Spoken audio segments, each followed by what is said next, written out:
Hi, Joy Olson, BlockBuster Fundraising. Since we're still in the month of January and it's a brand new decade, 2020, how about going over some irrefutable canons of fundraising that will make you a much better fundraiser this decade? I've got some wonderful canons of fundraising for you straight from the guru of fundraising, Jerold Panas. And he is absolutely wonderful. If you haven't read some of his books, you really need to. He unfortunately died not long ago, but his wisdom is everywhere. So I'm going to share some of that wisdom with you right now. And Jerold Panas says that he is often asked how he chose fundraising as a career. And he says, actually, I didn't choose fundraising. Fundraising chose me. So here's his brief version. He was slated for medical school. He said, I needed some money for tuition. I was in Pittsburgh and I took a job at the Y. Well, the Y put Jerold Panas in charge of fundraising in their big campaign.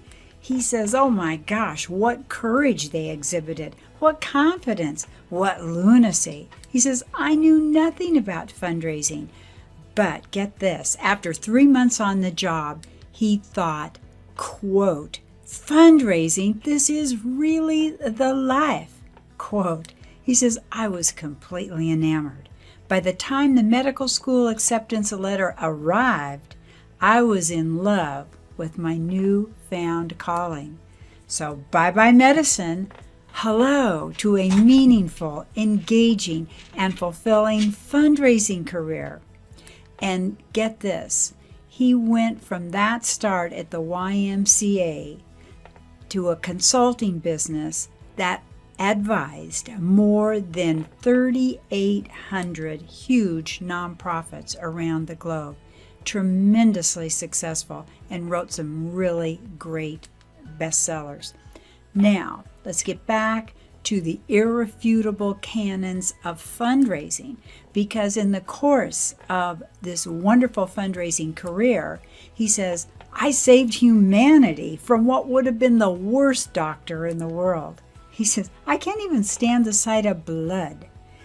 But he says, I'm convinced that to excel in fundraising, listen up, you must view it as a rewarding privilege to help others support a great cause. You must bring tremendous energy to work each day as you meet lofty goals for yourself and your nonprofit. He says it takes dogged persistence, commitment, and fervor. Indeed, there must be zeal for the work and for the nonprofit. He says the difference between having passion and not having passion is the difference between flying and just flapping your wings.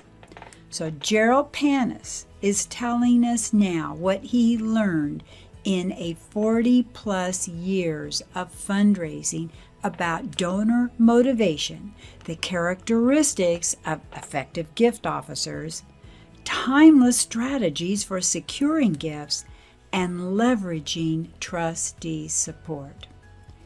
So here goes. Are you ready? And as we've mentioned, he calls this his irrefutable, this list of 78 tenets, he calls my irrefutable canons of fundraising.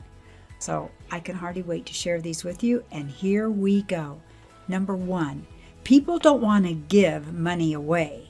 They want to give to an organization that is doing exciting things and making a lasting difference. They give to audacious dreams. One more thing. Have you noted that donors more and more are now calling their gifts investments? They feel that they're making an investment in your nonprofit, in the institution. And when you make an investment, you want to know about the results. What are the dividends? What am I getting from my investment? Is it paying off? So make certain you let your investors know the results of their investment. Tenet number 2. Don't ask your donors for their money. Ask for their heart and spirit. Thirdly, fundraising is not something you do to someone. Asking for a gift is something you do for someone. So as we've mentioned, you don't ask your donors for their money, you ask for their heart and spirit. Your investors should feel that theirs is a joyful gift, heartfelt and inspirational. Fourth, little poem here in this tenet. There was a man, some thought him mad.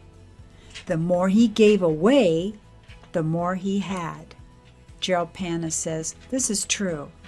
Those who make major gifts talk about how the money actually comes back to them. They say that the Bible tells them that life is a wheel. The more you give, the more that is returned.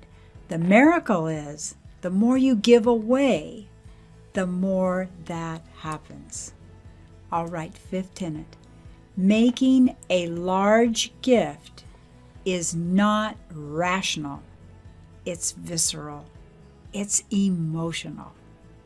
Sixth tenet.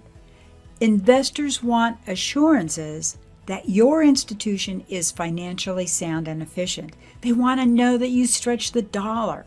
They don't want to give to an organization that's always on the financial borderline or regularly running a deficit. No one wants to give to save the sinking Titanic. 7. He says, think of a pond. Throw a pebble into the pond, causing a ripple effect. A gift is like that. It causes a ripple effect. It touches lives that touch other lives. The ripples continue. Because of your work, you touch the lives of those you may never know, but you raise the funds that impact their lives, and in turn, they touch other lives. The ripples never end. What profession could possibly be more rewarding or more fulfilling? Next tenet, 8. Donors want to know the answer to the whys. Why should I give to this institution? Why should I support this specific project? Why now? Why me? You had better have an answer for all those questions in your reading material and when you request the gift. 9. Your job is to help people get what they want.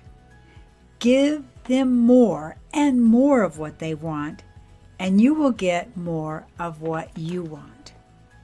10th tenet. Donors want most of all to join in a noble and towering cause. They want their gift to make a difference. Don't ask for their money.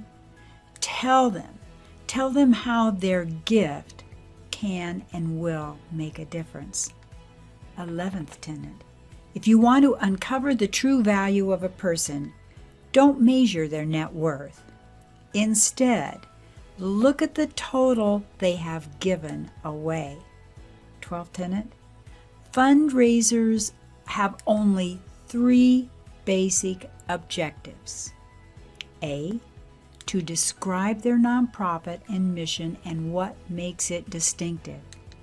B, to develop a sense of urgency for the project or program. And C, to secure the necessary funds to make it happen. And that's how simple it is.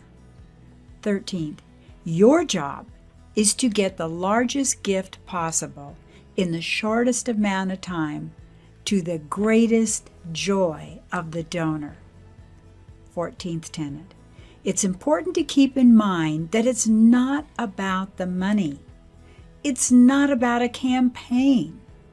It's not about annual support. It's about the people you serve. Securing the necessary funds to make it happen. That's what it's all about. 15th tenet. When asking for a gift, it's far more than just money. It's dreams and high aspirations. It's the human spirit ignited. 16th. People give to change lives and to save lives. That is the chief motivating factor. Make that the dominant theme in your materials and contacts. 17. Donors can feel your passion. If you aren't head over heels committed and totally enthusiastic in your work, you're either at the wrong organization or in the wrong profession. 18th. Success in fundraising is due less to the fundraiser's experience than to loving the work, less to intelligence than to your zeal, less to the mechanics of the job than to enthusiasm and total commitment to the mission. 19. How is it that you so often feel hurried and overworked, spending 10 hours a day at the office and still making so few appointments? What are you doing instead? Organizing your desk, attending staff meetings, playing with email?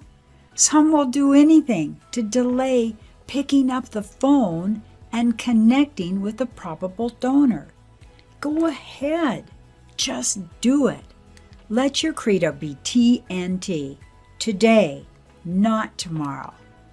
18th tenet. You never have enough time. Never. You won't get everything done. Accept it and get on with life. Time flies. Jerold Panas says the good news is that you're the pilot. Next tenet, he says, here's an important suggestion for you. This is really important. Dedicate 1 day a week to making phone calls for appointments and stewardship calls. Think about Tuesday, for instance. Your donors are mostly back at work and the weekend is behind them.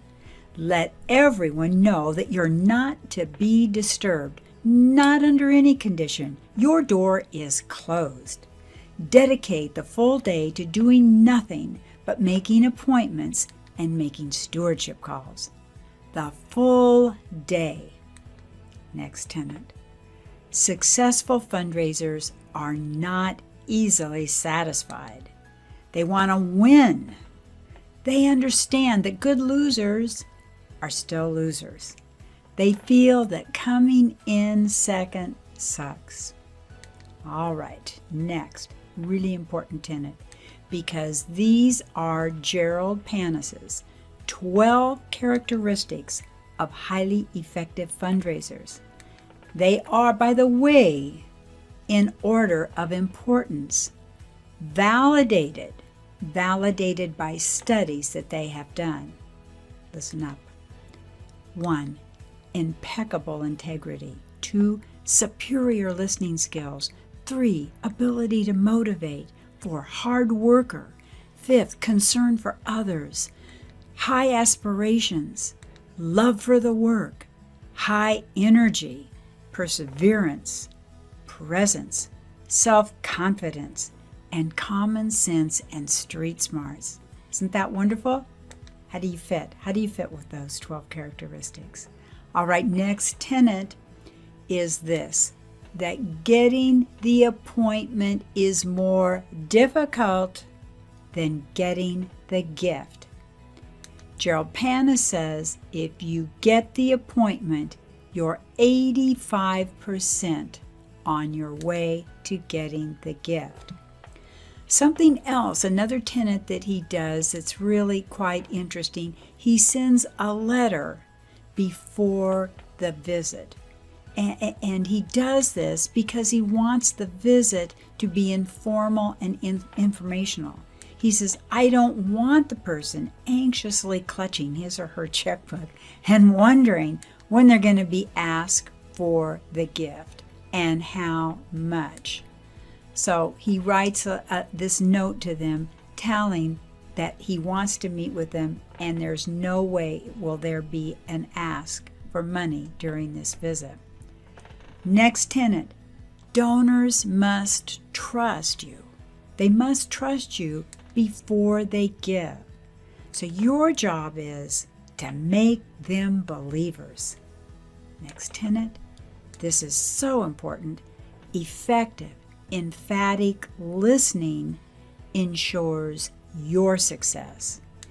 If you are an intensive listener, it is 1, the most sincere respect you can pay a person.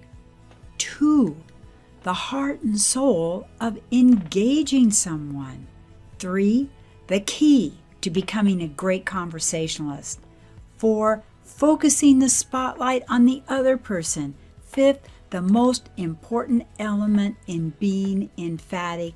And 6th, a way for the other person to own the project. 7th, understanding what will motivate this person to give. And 8th, the springboard to securing a gift. Listen, if you are a competent listener, you guide the conversation rather than dominate it. Isn't that interesting? It's so true. Hard for us development directors because a lot of us like to do the talking. We think that that's the way to dominate the conversation. It's not. It's to become an effective, great listener.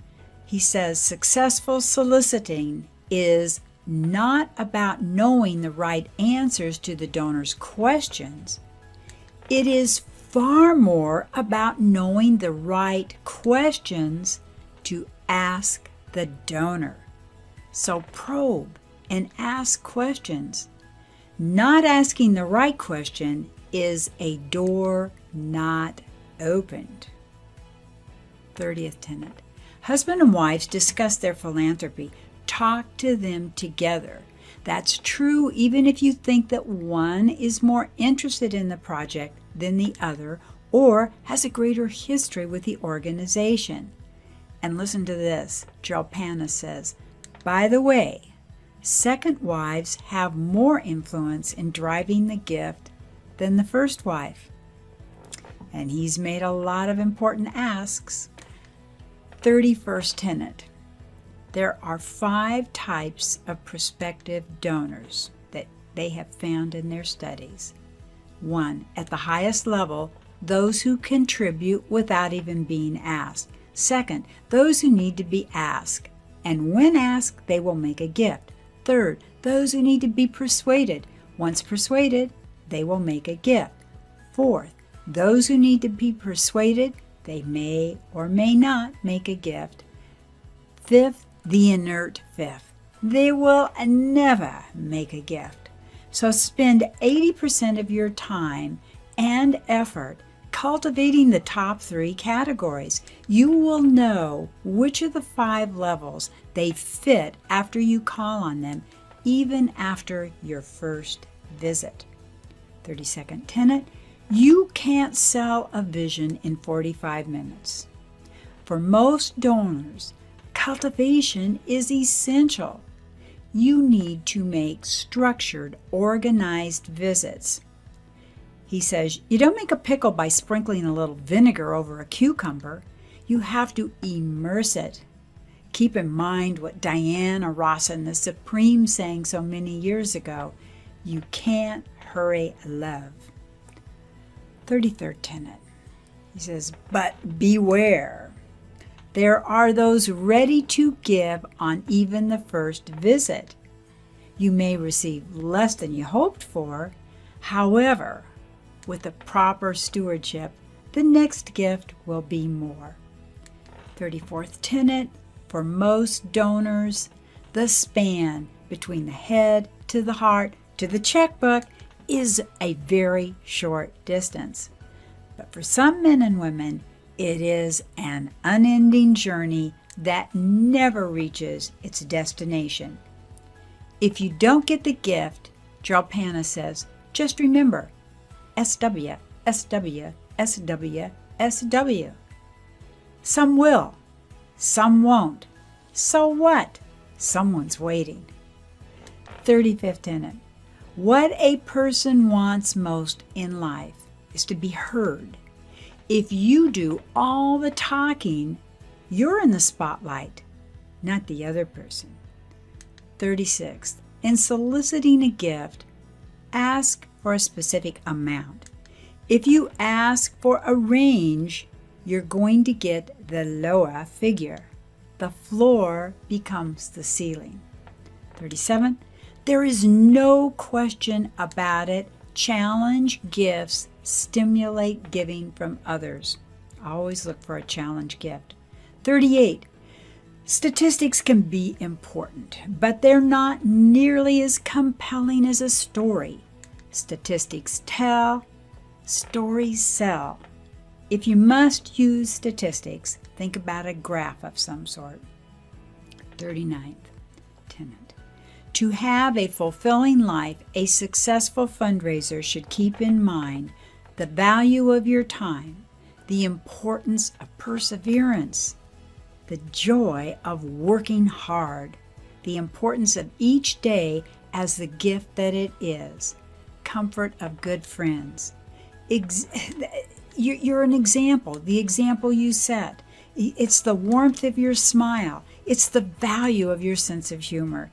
It's the confidence that you can do it. It's the worth of character and integrity, the power of kindness and civility, the inspiration to dream and to dare, the obligation and duty to your organization. It's your commitment to excellence. It's the nobility of a thank you, the importance of your work, the necessity of having time to think, and the joy of having someone to love, the virtue of patience when necessary, and the virtue of impatience when necessary, the importance of listening and the need to relax.